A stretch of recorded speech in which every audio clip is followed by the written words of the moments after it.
Um, so today what we are going to do is finish up the heart chapter. What I did just a little while ago was I went into Pearson for you guys and extended the dates for the homework and the lab, the quiz for cardiovascular system. So now the homework is not due until next week. And the same thing with the quiz, it's not until next Thursday actually, because I think it's going to take us most of the day Wednesday to get through this next chapter, because we have to finish that chapter on the heart and we have to go through a chapter on the blood vessels, right? And so I want you to have a chance to review those chapters before you take the quiz on them. So instead of the quiz being on Sunday, the quiz is actually moved to next, I don't know if it's Wednesday night or Thursday night that I moved it to, but I moved it to next week so that we we'll have a chance to talk about it.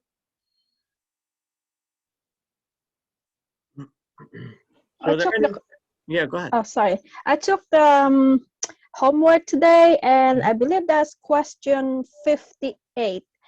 It says, what is the letter F? And I kept looking, I use magnifying lens, and there's no F, it's E.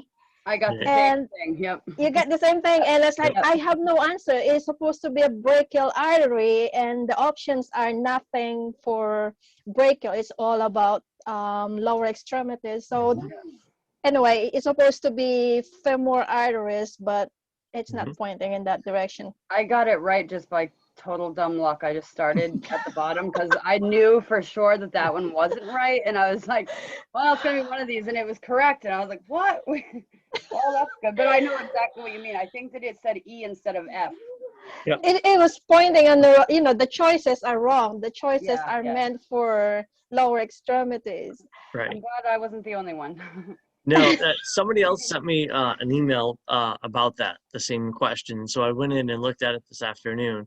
And my intention was to throw it out, but Pearson won't let me throw it out because some people, so many people have attempted it. So what I did was I added a point onto everybody's homework. So you're right, there is no F on there. The F is supposed to be pointing to the femoral artery, and it's kind of, the figure's kind of cut off by about the knees. The only letter I see is the letter E, and like you said, that's pointing to an artery in the arm, the upper extremity. So I just added a point back for everybody, so it's not, you're right, it's not pointing to the right thing.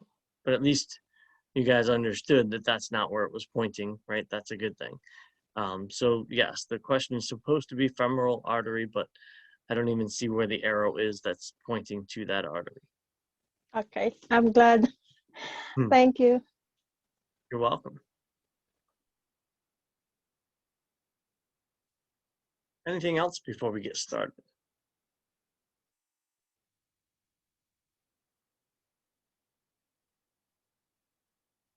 All right. So we left off. Oh, you guys can't see that, can you? Let me go back. Do you have snow in your forecast for tonight in Connecticut? We do. They're saying, oh my goodness.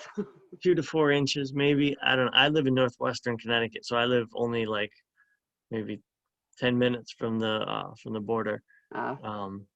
Yeah, they're saying 2 to 4 inches, but who knows what'll really happen. I think it happens in April more than, it happens in April. I think we just forget.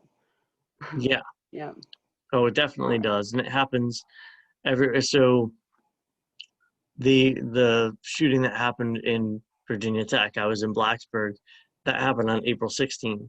Wow. And it was snowing that day. And if you see footage of it, you can see snow falling. And that's one of the first things people say to me. They're like, wait a minute, it was snowing. Yep, it was snowing in Virginia in April. Wow. Yep. But you're up in the mountains there too. All right, there we go. So how much snow are you supposed to get? Just a couple inches, or? I heard in Western Mass or in the Valley, it's not supposed to accumulate much, but maybe it changed. I don't know what other people have heard. 5 to 8. No My way. mom's in Vermont though, and okay. they're calling for a lot where she is. Wow. See, I'm blaming the Dexter thing for this again too, because it's like snow and Christmas decorations down there. So Oh, somehow they ruled. They made this somehow happen. they huh? did it. Yes. Wow, that's power. Okay, so we left off talking about coronary circulation. We talked about these tiny little coronary vessels. You have coronary arteries and cardiac veins that are bringing blood to and from the muscle of the heart. And along with that, there are these kind of alternate pathways called anastomoses. Anastomoses are just basically alternate routes. So they provide alternate pathways for blood supply to cardiac muscle. So the anastomoses that we're talking about here are in the coronary circulation, but there are others in your circulatory system where it just means that between one artery and one vein, there are multiple routes, right? So that if one route is blocked, there are other routes. There are other ways that the blood can get from the artery to the vein. That's all an anastomosis is. The importance of them, obviously, in the cardiac muscle is that if there is a blockage, hopefully you have a way for the blood to get around that blockage. So that's why they talk about it here, but you will also see in the next chapter, chapter 13, you'll see that there are some other anastomoses in the body. Okay, and that's all that means, just an alternate route, an alternate set of ways to get from point A to point B. Okay. And then the arteries are called coronary arteries, the veins are called cardiac veins. So the veins are draining the deoxygenated blood back into the coronary sinus, which flows back into the right atrium to start the whole thing over again. And as I talked about, if there is a blockage and the blood is not able to get to the muscle to provide oxygen to that muscle, that leads to part of the muscle of the heart dying off, which is what leads to a heart attack, a myocardial infarction. So there's basically an area in the heart that is dead, that's not receiving any oxygen because of the interruption in blood flow. And so this is what leads to a heart beating with less force, which is going to lead to what's called a heart attack, right? There's not enough blood flowing through the body to carry oxygen around the body.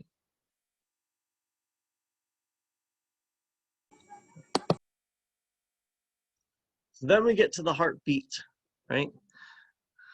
Contraction of the atria and the ventricles in a coordinated manner. What you need is the atria to contract first, and then a split second later, the ventricles contract. You don't want all four chambers to contract at once, right? You want the atria to contract to completely squeeze as much blood into the ventricles as possible, and then the ventricles contract a split second later to squeeze that blood to the body, right? There are two types of cardiac muscle cells involved. There are contractile cells, and there are cells of the conducting system. So the heart is made of cardiac muscle. Is cardiac muscle voluntary or involuntary? Involuntary. Involuntary. Involuntary. So we're not getting a signal from our brain to our heart, right? It's actually, there are these cells that are in the heart, embedded in the heart, that create the signal for the cells to contract. So they create the actual electrical stimulus. Okay, those are what we're going to see are the conducting cells, right? So the contractile cells, again, are just the muscle cells, right? But they are they're these muscle cells with kind of the nerve capability mixed in. They can conduct actual potentials, and it has to do with depolarization because of sodium influx, so just like any other nerve, and then repolarization due to potassium flowing back out. Okay, so cardiac versus skeletal muscle. So what are some of the differences between this muscle of the heart and some of the other muscles in the body? The cardiac muscle has a longer duration of contraction. Sorry, I didn't mean to step on. I thought you were asking us. Sorry. Yeah. My bad. So cardiac muscle has a longer duration of contraction, meaning that skeletal muscle contracts really quickly and relaxes pretty quickly as well. Cardiac muscle contracts at a much more steady rate, and so the duration of the contraction keeps happening for a longer period of time.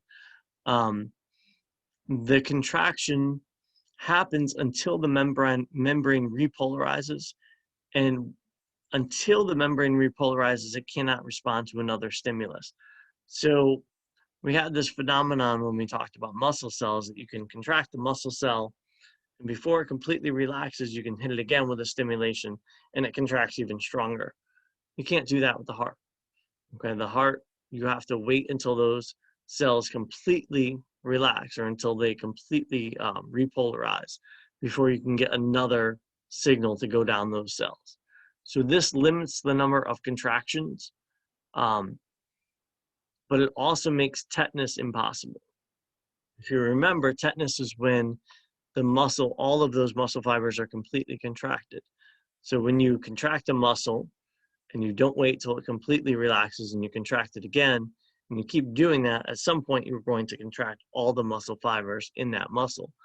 That can't happen with cardiac muscle. Okay, there's no summation of muscle twitches. You're not adding the effect of one muscle twitch to the next one. You get one muscle twitch and you wait until it completely relaxes before you get another one.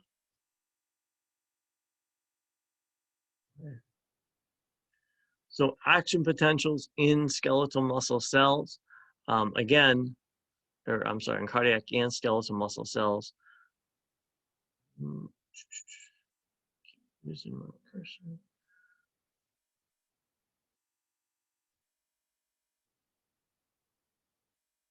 There we go. So in a skeletal muscle fiber, you can see the action potential happens really quickly. Contraction happens really quickly. It's a much more steady contraction. This blue line is showing what's happening in a cardiac muscle fiber. Action potential and the contraction both happen quickly in the skeletal muscle. Down here is the action potential, which starts just as quickly, but it takes a lot longer to go away. And so you have that much longer duration of contraction of skeletal muscles. So it's just a much more steady contraction that's happening. It's a much more consistent contraction that's happening. I have a question. Yeah, sorry, before we move on. No, so I noticed that the resting is on -90, while the muscle is -70. Oh, yep.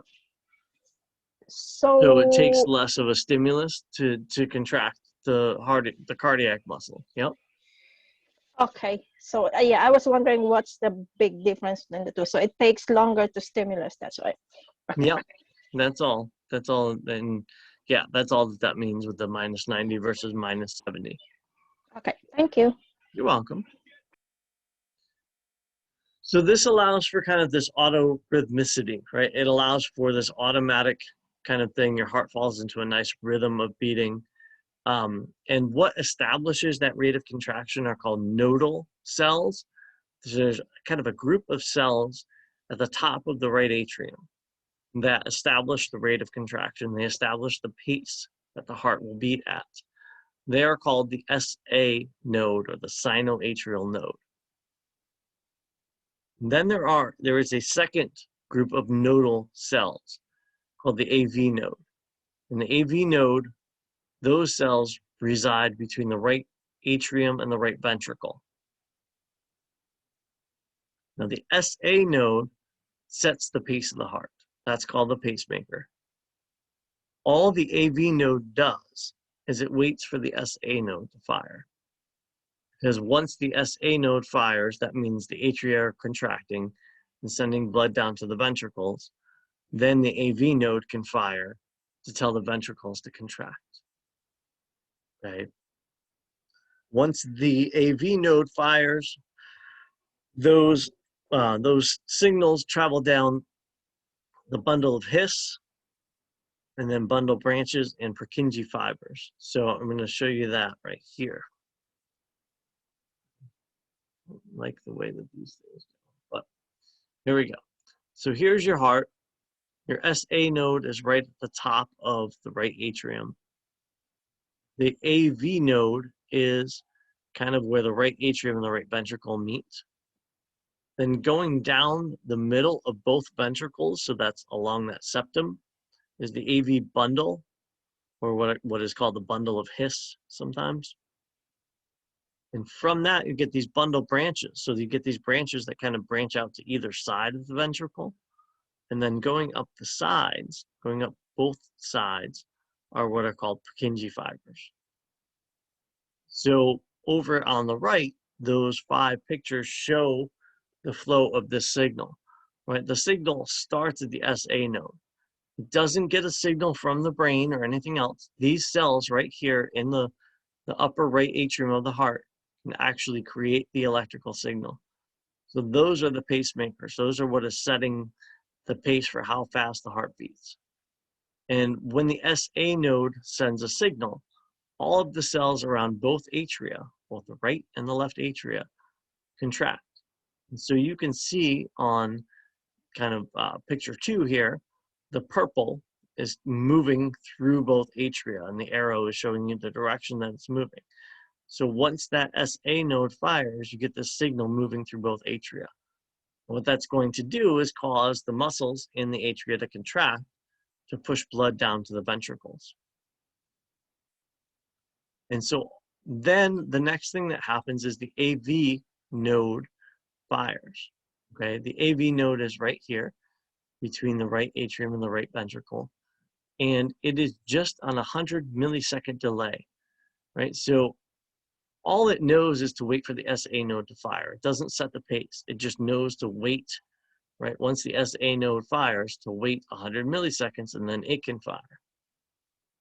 Once it fires, right, its signal travels down the center between these 2 ventricles, the interventricular septum. You can see a little bit of purple right there. Right? And then it keeps traveling down that center. So these cells in the center are called the bundle of His, right? And you have these bundle branches coming off of them. And then what travels up both sides of the ventricles are called Purkinje fibers. You can see them labeled here. And so what that is doing is sending a signal to all the cells surrounding both ventricles, telling them to squeeze, which is pushing the blood into the aorta and the pulmonary artery. Okay? So all of that is happening in the heart. It's not waiting on any signal from the brain. This is just a situation where these heart cells can actually make the impulse. If you know anybody that has a pacemaker, they're replacing this. Right? They're replacing the SA node with a mechanical device that sends a stimulus, whatever it's set at, once every second or whatever it's set at. It's kind of an average, is about 60 beats per minute. I have a resident who has a pacemaker, and every 30 days she has to sit next to this machine for 15 minutes, and the cardiologist's office will call and have her do, and that's, I assume, what they're then monitoring. Right, they're monitoring to make sure that it's still set at the right pace. That's and so everything cool. else. Yep. She gets so frustrated over it. 15 minutes, are you kidding? Yeah, exactly. To make her Wow, heart now I rate can tell her normal. what it's doing. That's very cool. Thanks. You're welcome. All right. So the path of the impulse is what I just went through. From the SA node, it causes all the atrial cells to contract. And then the AV node fires, which sends a signal down the AV bundle, the left and right bundle branches, and back up the Purkinje fibers so that the 2 ventricles can contract. Right. And so clinical problems involving the pacemaker, these are kind of the most common. Bradycardia is where the heart rate slows down. So if it's slower than 60 beats per minute, that could be a problem because now you're not getting as much oxygenated blood around to the body quick enough. The opposite of that is where it's moving too fast. That's tachycardia, and that is usually considered faster than 100 beats per minute. So what's happening there is that the heart is beating so quickly that it's not filling up with blood before it squeezes, right? And so it's not squeezing enough blood out to the rest of the body. because it's not kind of delaying or waiting long enough for that.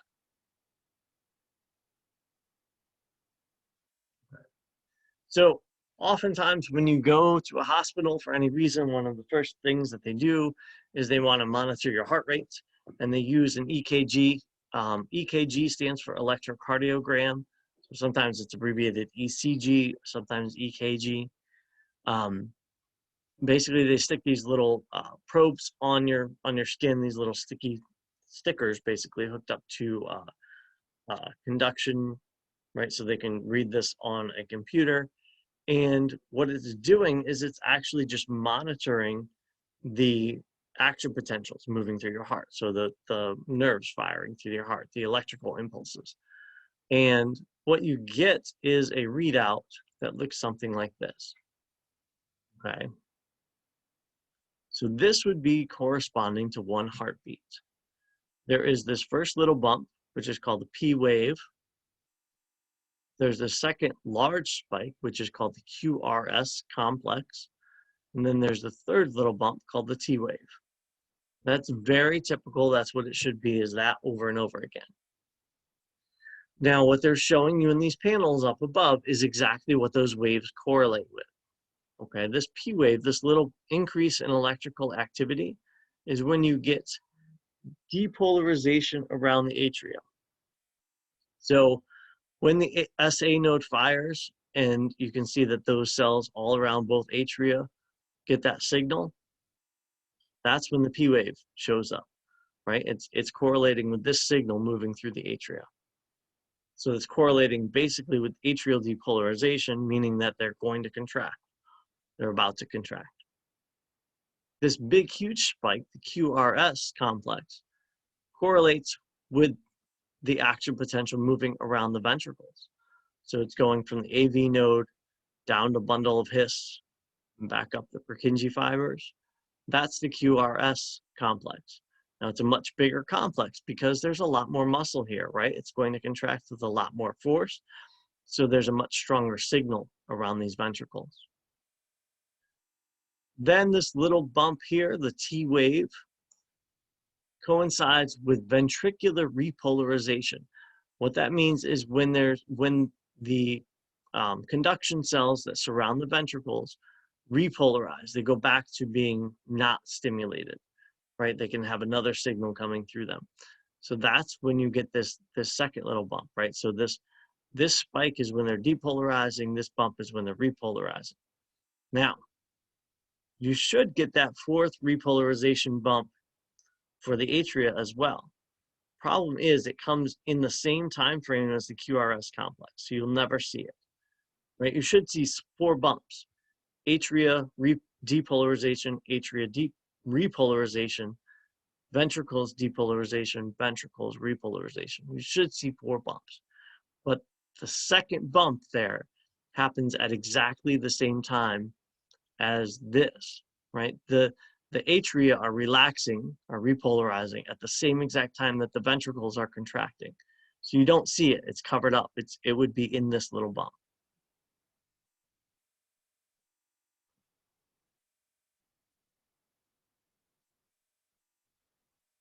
All right. So questions about the EKG so far? So then we get into the cardiac cycle. Cardiac cycle uses these 2 words, systole and diastole. Okay, systole means the chambers are ejecting blood. That means they're squeezing. They're actively squeezing, they're pumping. Diastole means the chambers are relaxing. So during diastole is when blood is coming into the heart. During systole, the heart squeezes and blood leaves the heart. Okay. And the increase in pressures in one chamber cause blood to flow into another chamber with lower pressure. Well, that makes sense. When one chamber squeezes, it's increasing the pressure. It pushes the blood into the chamber that's open that has less pressure in it. Right? So we get both systole and diastole in the atria, and then we get systole and diastole in the ventricles. Right? Systole, again, is when there's contraction. So the first thing that happens, the atria contract. atrial systole. When the atria contract, it pushes the blood down into the ventricles. That's when the AV valves are open. Then the atria relax. That's diastole, right? The AV valves are pushed closed during atrial diastole. When the atria relaxes, when those valves slap shut, okay? And so now the blood is in the ventricles. And as the ventricles squeeze and the pressure increases, the blood shoots out the ventricle through the semilunar valves. Okay. So that's when you get ventricular systole. Ventricles contract, right? The semilunar valves open, so the AV valves still stay shut, so blood doesn't flow backwards into the atria, but the semilunar valves open so that blood can go into the aorta or the pulmonary arteries, and blood leaves the ventricles, right? And then you get ventricular diastole, which is where the ventricles relax, the semilunar valves close, okay, and the pressure drops below the atrial pressure, which allows the atrial valves to open up again, so blood starts coming back into the atria of the heart. So here is the cardiac cycle. Okay, so the first thing you usually start cardiac cycle talking about atrial systole. So the atria are contracted, right? That's the first thing. The signal causes the atria to contract. They squeeze. When they squeeze, the blood is going to go down through the AV valves into the ventricles. When the second step is atrial systole ends, atrial diastole begins. So the atria begin to relax. At that point, these AV valves slap shut. Then you get ventricular systole. The ventricles contract. It pushes the AV valves close, right? That's the first thing that happens. Then as the pressure keeps building, what's going to open are these semilunar valves, right? So here is kind of the second half of ventricular systole. The pressure increases so much that these semilunar valves open, blood can shoot out through the pulmonary artery or through the aorta. Okay, and then ventricular diastole, the ventricles relax, and when the ventricles relax, and the atria are still relaxed, blood starts flowing back in. So it flows not only into the atria, it can kind of flow freely into the ventricles, right? And then what's going to happen is the atria contract, squeezing as much blood as they can into the ventricles. Right? Then the AV valve shut, the ventricles squeeze, the semilunar valves open, and it just keeps going like that.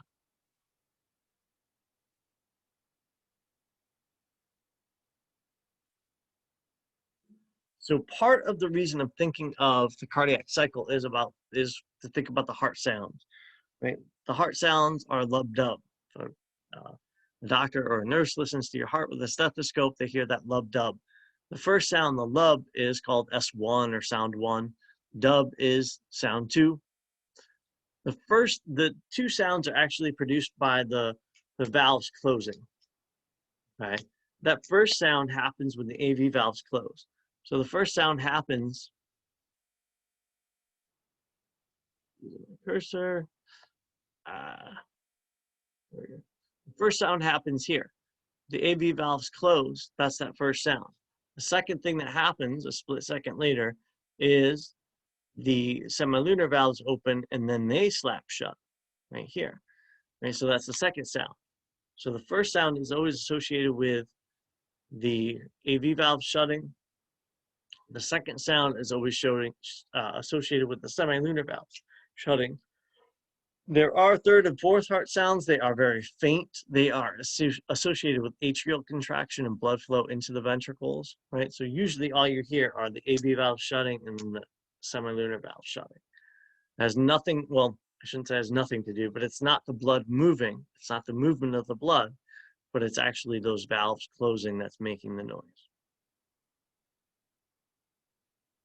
And so this chart kind of sums up, right, with pressure here, the heart sounds here on the x-axis, and what you can see is what's happening, right? So if we think about the blue and the red, right? The blue is going to be the left atrium. So the blue is going to be in the left atrium. When you hear sound 1, that's when blood flows into the left ventricle. So the blood is in the left ventricle, that AV valve shuts, and the pressure increases in the left ventricle, right? So blood has gone into the left ventricle, the AV valve shuts, that's lub, that's the first sound. That pressure increases because now both valves are shut, so the pressure is increasing in there. Then, when the pressure increases to a certain amount, the semilunar valves open, right? Blood squirts out, so the pressure starts to drop. As the pressure drops, you hear the semilunar valves slap shut. That's associated with sound 2. That's the dub sound, right? And so as they slap shut, the ventricles, the pressure in the ventricles goes way down.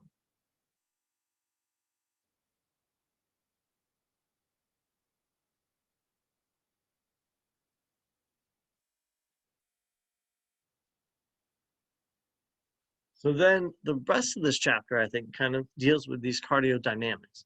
And so cardiodynamics are the movements and forces generated during cardiac contraction. So it's a way to kind of estimate how much blood is leaving your heart and how often it's leaving your heart to estimate if you're getting enough oxygen to the body, right? So you have these two different definitions here. You have stroke volume, which is the volume of blood ejected by a ventricle in one beat. So in one heartbeat, how much blood is leaving that left ventricle, right? And you want it to be a lot, right? The less it is, then the less oxygen you're getting around your body. So you want that stroke volume to be pretty high. The cardiac output is a number that's the volume of blood ejected from the left ventricle in 1 minute, right? So the stroke volume is just how much leaves when the heart squeezes one time. Cardiac output is how much blood is leaving, what's the volume of blood leaving in 1 minute. So this is taking into account your heart rate as well, right? If you have a smaller stroke volume, if not as much volume leaves your heart every time it pumps, but your heart is pumping more times per minute to try to make up for that, you know what I mean, to try to increase your cardiac output. So if my stroke volume, well, I won't give numbers. We'll get into that in a minute. So cardiac output is actually an indicator of blood flow through the peripheral tissues. This is something that, you know, doctors are very interested in, your cardiac output. How much blood are you putting out of your left ventricle in 1 minute? Because they want to see how much oxygen you can get around your body. Is that your pulse? Is that No, just your pulse? Oh, your okay. pulse is your heart rate, right? Your pulse is how many okay. times it's beating in a minute. But your cardiac output is actually taking into account your pulse, your heart rate, Yep. times your stroke volume. Okay. So if your heart's beating 60 times a minute, right, it's 60 times whatever that volume is that's leaving your heart is going to give you your cardiac output, right? Because they want to know what the volume is in 1 minute. Gotcha. Right. All right. So the stroke volume is how much blood is ejected when your ventricle contracts, on average about 70 mils. And your heart rate is the beats per minute. That's your pulse. Normal is somewhere between 60 and 100. And so your average for cardiac output is about 6 liters. About 6 liters of blood are leaving the left ventricle of your heart per minute. And you only have about that much blood in your body. So that's kind of crazy when you start thinking about it that way. Like all of the blood gets pushed through your heart in a minute. That's pretty remarkable. And that happens, you know, for your whole life. That's pretty remarkable. So increases in heart rate or in stroke volume can increase your cardiac output up to as much as 30 liters per minute. So when you're exercising, right, your heart rate goes way up. And so if your stroke volume is staying the same and your heart rate's going up, you're pumping more and more of that blood per minute, right? And that's why this number can get really high, your cardiac output. It is highly regulated to ensure adequate blood supply to peripheral tissues. It's something that your body is regulating all the time without you realizing it. Your body is regulating your heart rate mostly to kind of compensate for the stroke volume so that you're keeping your cardiac output about the same, or increasing it. Like in the case of exercise, you need a higher cardiac output, you need more oxygen to the muscles, so your body will increase that heart rate to try to increase the cardiac output. So there is this direct relationship between how much blood returns to your heart and the blood being injected during the next contraction, right?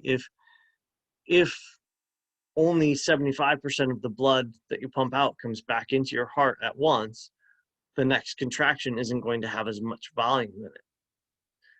So there are two heart reflexes that respond to changes in blood volume returning to the heart. So now we're talking about how much blood is coming back into the heart through the vena cava, back into the right atrium of the heart. One of these reflexes adjusts heart rate. The other adjusts stroke volume. So if your body senses that there's less blood returning to the heart, it's going to increase that heart rate, right, to try to get more of it out. It's also going to adjust how hard the contraction is, the force of the contraction, to try to adjust stroke volume. Okay, and these are the two reflexes. Your atrial reflex. This is adjusting your heart rate in response to an increase in venous return. Basically, if you're returning more blood to your heart, what happens is the atria stretch a little bit, right? Because now you're returning more blood to the heart. Those atria have to get a little bit bigger to account for that, so they stretch. And that stretching, there are actually receptors in the wall of the atria that stretch as well. And so it causes an increase in sympathetic activity, which upregulates your heart rate. It results in an increased heart rate. Okay, and it's to try to again, you want to keep that cardiac output normal, right? You want to keep it steady. And so if you're returning more blood into the heart, you want to increase the heart rate so that you're getting that blood back out to your body, right? And you're still keeping that cardiac output about the same.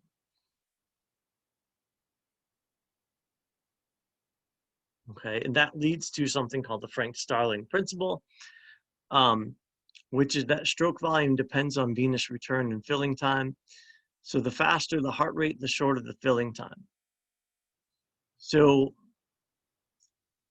if you have an increase in the amount of blood that comes back through the veins, through the vena cava, right, the myocardial cells will stretch. And they respond by contracting harder, which increases stroke volume. And that balances more in equals more out, right? It balances the output from the left and right ventricles. So the faster the heart is filling, the shorter the filling time, right? So if you're increasing the heart rate, you're not giving it as much time to fill. You're balancing out the increase in blood volume by increasing the heart rate and still keeping the cardiac output constant.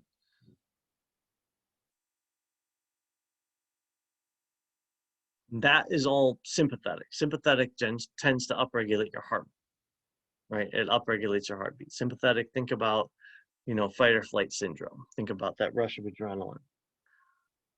And then you have this autonomic innervation of the heart, right?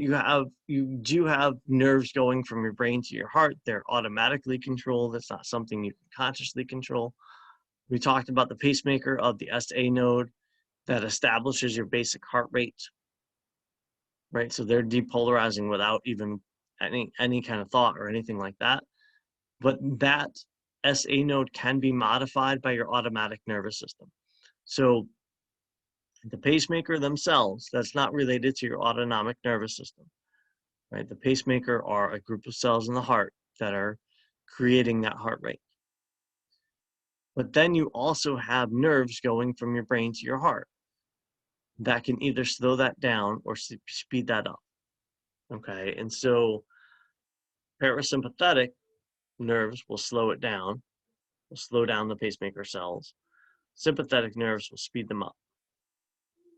The parasympathetic pathway is usually caused by, or follows this nerve called the vagus nerve, which is the 10th cranial nerve that you have. So there's a nerve going directly from your brain to your heart that slows down your heart rate. And then you have a sympathetic division as well. These are fibers that extend from your cervical and upper thoracic ganglia, so the upper part of your back and your neck, and they can speed up your heart rate. I'll tell you right now, the vagus nerve has a bigger, has a larger, greater control over your heart rate than the sympathetic nerves do. Your SA node would establish a much faster heart rate, much faster than 60 beats per minute. But what happens is you are constantly sending messages through this vagus nerve, and it's constantly slowing down the heart rate, right? So if you didn't have this, your heart rate would be like 20 beats per minute higher if you didn't have this stimulus all the time. Is that responsible for like the vagal visceral reaction, like when people pass out for no reason? Well, not for no reason, but Right. Like if they see blood or something, or Absolutely. or throw up. Yeah. Okay. Yep. Absolutely, it does. All right. Does that have anything to do with how babies have a much faster heartbeat or heart rate? Is that because it's not as developed yet, or is that just body size and totally unrelated? I'm not sure. That's a really good question. I'm not sure if that's because there's not as much of a signal going through that vagus nerve, or like you said, if it's not related to that, if it's just related to, some other physiological means. I'm not sure. That's a really good question. Never thought about that. I'm curious.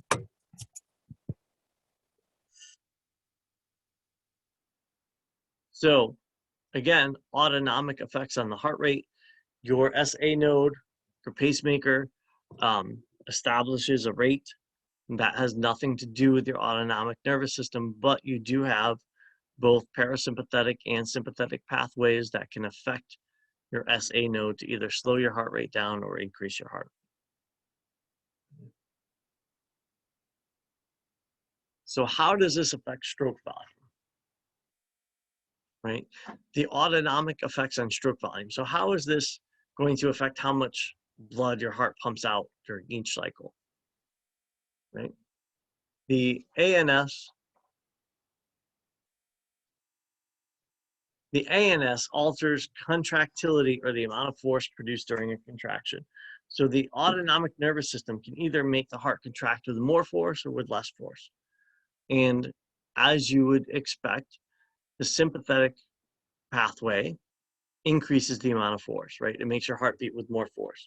The parasympathetic pathway makes your heart beat with less force, right? So the sympathetic pathway is going to increase stroke volume. It's going to squeeze harder, right? Which will increase, theoretically, how much volume gets out of your heart. You'll push all of it out, or as much of it out as you can.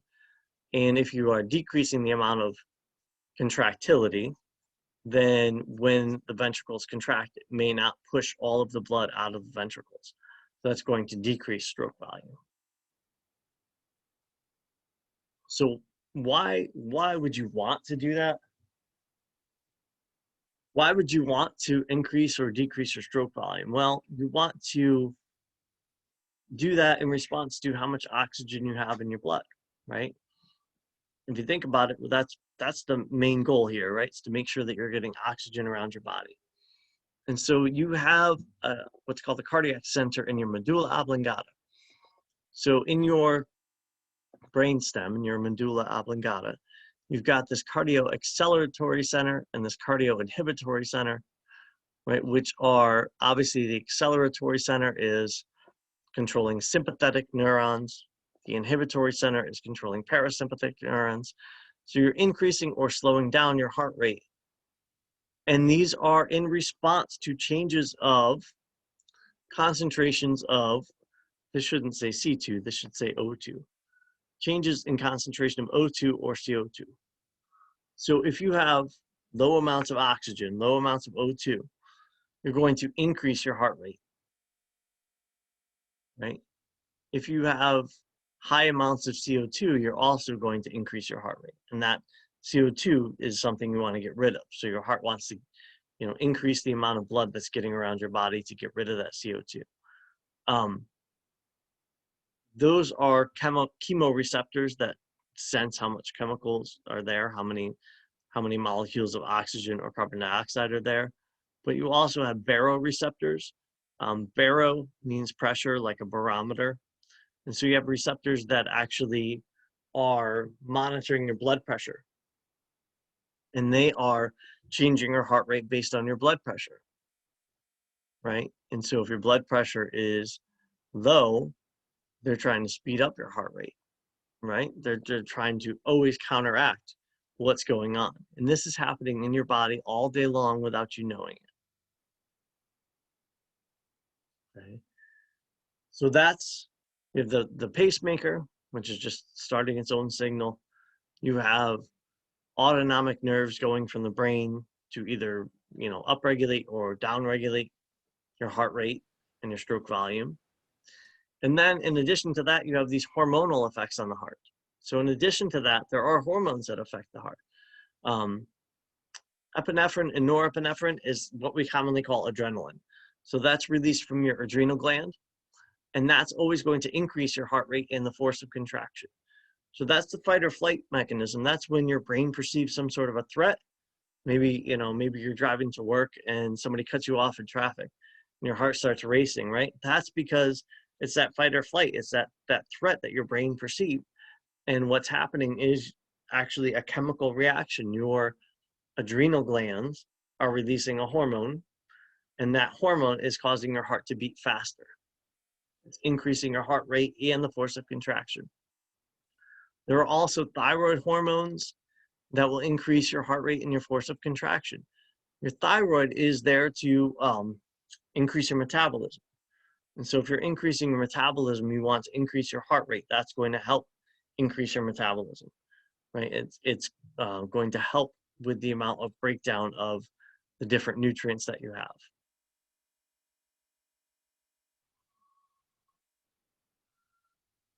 All right. So what kind of questions do you guys have for me? We're gonna stop there today. We're not gonna go into the blood vessels today. But that was like the heavy part of that chapter to me. What kind of questions do you guys have for me?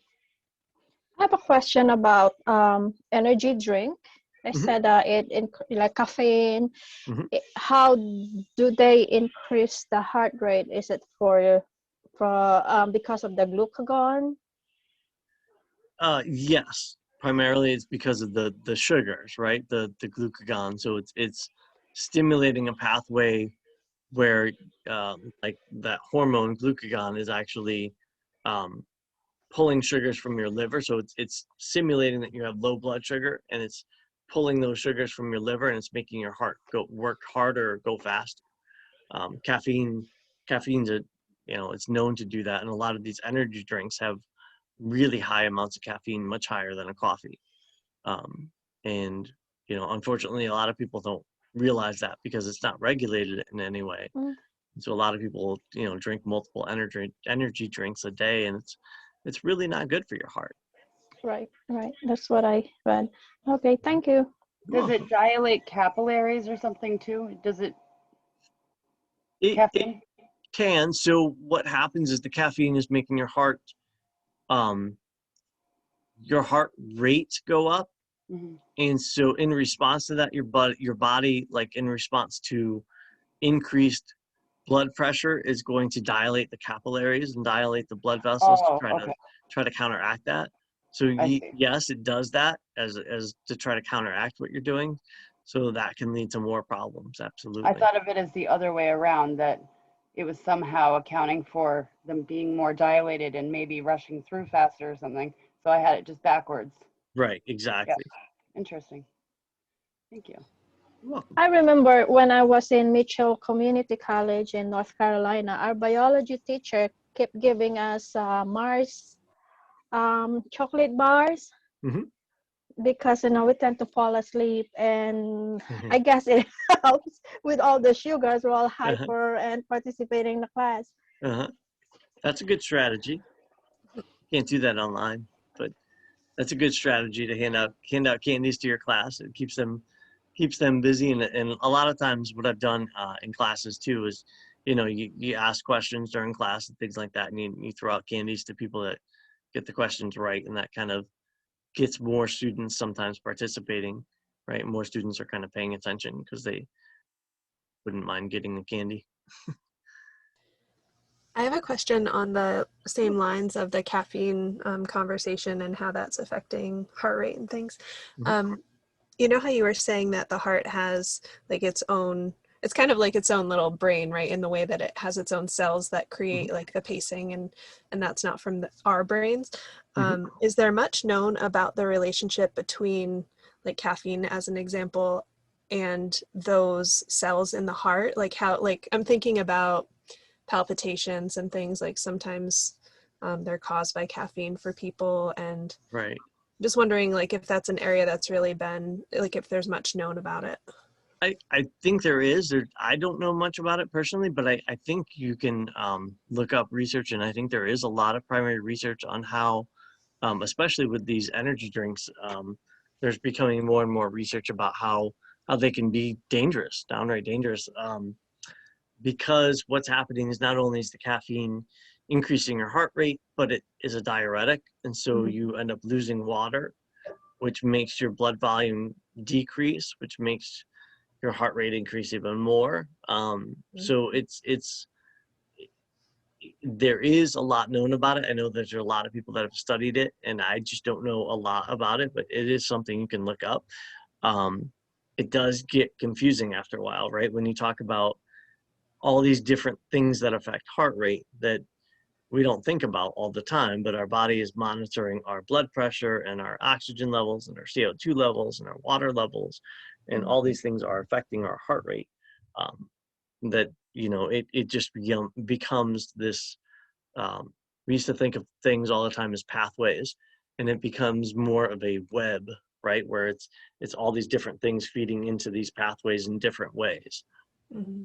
Yeah. Yeah, it's not like a linear thing in any way, like Right. anything, any system, but definitely not in the body, it seems like. Right. Exactly. Okay, thanks. You're welcome.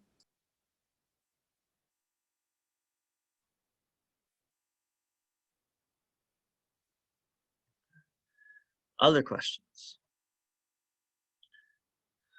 So on Wednesday, we are going to go over the blood vessels and talk about those. So like I said, I've extended the due dates for the homework and for the quiz because of that, because I know we didn't get to that yet. What I'm going to do over the weekend is I'm going to get caught up on the grading for your class. I apologize that I haven't been good about that in the past few weeks. So I have to get those grades in. A lot of those grades you could see in Pearson. I just haven't transferred them into Moodle yet to make them part of the average. So I will do that and work on that over the weekend and make sure that you guys have that, so that by Wednesday, when we meet again, you'll have a better idea maybe of where you stand, and we'll go from there. We'll talk about the blood vessels, and the next chapter is the lymphatic system, which is related to the heart after that. So we'll talk about that and the role of that. Okay. Questions?